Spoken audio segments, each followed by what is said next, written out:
Hello everyone, I'm Mike Beltberger, and it's time for a June 20th race recap of the action down at the Grandview Speedway. High Banks highlights for June the 20th. Grandview Speedway is a high banked 1/3 mile clay oval located right off of Route 100 in Bechtelsville, Pennsylvania. Racing was started under some threatening skies, but that quickly was bypassed and we got the complete show in. 40 small block modifieds, 48 sportsmen signed in the pit area for a wonderful night of racing down on the hill. 5 qualifying events were needed for the crate sportsman with 2 consolations. With a starting field, Tina increased the starting field due to the car count to 28 sportsmen for 25 laps. So here's how things went down for the sportsmen. 5 heats again were needed. Your first heat winner driving the 53S, Shannon Slaughter. Jordan Henn getting the second heat win in the 4R. Taylor Kramer in the 22A was your third heat winner. Mark Moore, a feature winner this year in the 20M, getting the fourth heat. And your fifth heat winner was one of the meet and greet drivers, Dakota Kohler, in the 59K. 2 consolations were needed. Those were won by the 41 of Nick Van Wickle and the 19 of Brad Brightbill. Again, 28 cars, but 2 provisionals were added, those being the 17 of Matthew Laubach and the 973 of Jesse Landis, setting the 30-car field for 25 laps, and what a race it was. The race went non-stop in little over 7 minutes. I believe it was 7 minutes and 1 second. Fantastic racing for the crate sportsman, and here's how things went down for them. Getting his first career feature win, driving the 5-teen, Johnny Fugelo, looking pretty sharp there. He had a couple bobbles going into turn 3, was actually pointed towards the infield, but corrected that race car and took the win, closing in quickly. If there would have been a couple more laps, it might have been a different story, but it wasn't, with Fugelo getting the win in the 5-teen. Dakota Kohler looking impressive in the 59K. He was wired up on the high side, and with lap cars coming, again, anything could have been different, but a solid run for the 59K Dakota Kohler. Finishing third was one of the heat winners, Taylor Kramer, looking pretty sharp in the 22, getting third, with Jordan Henn in the 4R getting fourth. Jordan started up a little pretty far up in the feature, drifted back a little bit, and then made a late race charge halfway through, advancing 4 spots to get fourth at the checker. Shannon Slaughter in the 53S, a heat winner, getting 5th. 6th going to Mark Moore. The heat winners were pretty hot in the sportsman class last night. Mark Moore, a heat winner, getting 6th in the 20M. Stephen Laubach, the 39X, was one of the front runners early in the race, but a good showing for Stephen, getting 7th after the 25 laps were done. TJ Mayberry solidly sneaking into the top 10.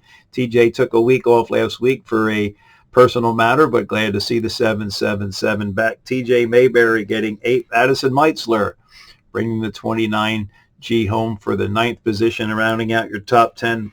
Mikey Butler in the 04. This kid's starting to show some excitement and some speed down at the high banks, and it could be only a matter of weeks before we see the 04 taking a checkered flag down at Grandview.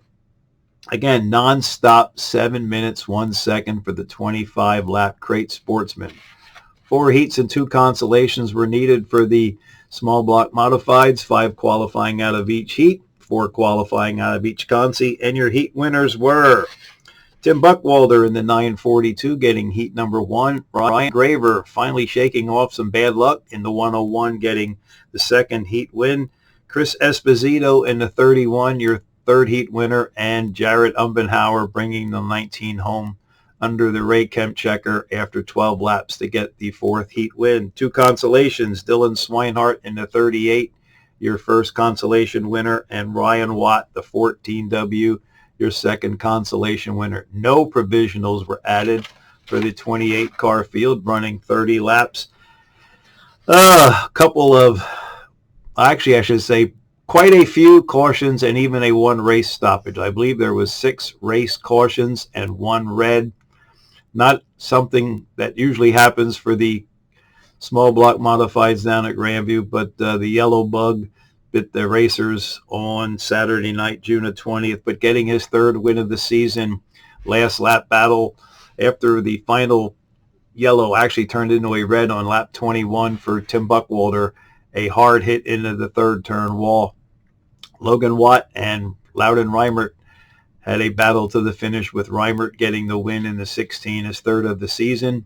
Logan Watt bringing the 4M home second after 30 laps. Rick Laubach looking pretty sharp there coming through the field to get the third position in the 7. Eddie Strada, your point leader, in the 33. The edge, finding the edge. He was up. They really couldn't run much farther than up the racetrack than Eddie Strada was, advancing quite a few positions to get the fourth spot, but he was not the hard charger for once this season. Getting fifth, Jeff Strunk. Jeff actually had to go in the pits, started rear in the field, and came barreling through. A good solid run for the 6 over of Jeff Strunk to get fifth. Ryan Graver, early race leader in the 101, also one of the heat winners. Again, shaking some real bad luck, getting a top 10 finish with sixth. Anthony Perego, another solid top 10 run for the Montgomery, New York racer and one-time feature winner. Perego, seventh in the 4. Brett Cressley started dead last in the field. Your 28th starter, Brett Cressley, in the 19K, getting the hard charger, advancing 20 positions. That's how solid the racing was at Grandview for June the 20th. A lot of passing during the course of the night, but Cressley in the 19K, he was also one of the meet and greet drivers, advancing 20 positions to get the hard charger. Mike Lasowski, it's great to see this car in the top 10. What a horrendous season so far for the veteran campaigner from the coal regions, coming down and getting a 9th spot. He was also an early race leader and looking pretty stout as well in the 15. Rounding out your top 10, Craig Mondoran in the 30. This was sponsored by McMillan Oil of Allentown. They had a beautiful truck with a American flag painted on the side and a couple of patriotic things along the way, but it was nice for McMillan Oil Company of Allentown to sponsor last night's racing action. June 27th will be small block modifieds. Great Sportsman and the Outlaw Vintage Cars will be there for a visit on the high banks on June the 27th. It will also be taped for future broadcasting by ATVN, and we'd like to send our best wishes, our thoughts and prayers to longtime track prep official. I believe he's been there since 1990 is what they said. Kenny McMullen, once a part of the team out at Penn National, is having a hospital visit. We're sending all our thoughts and prayers to Kenny on a safe operation and hope he heals soon and see him back at the Speedway. Again, racing June the 27th, 3 classes, small modifieds, Great Sportsman, and the Outlaw Vintage Cars. Hope everybody has a safe and happy week. I'm Mike Veltberger. See you at the Speedway.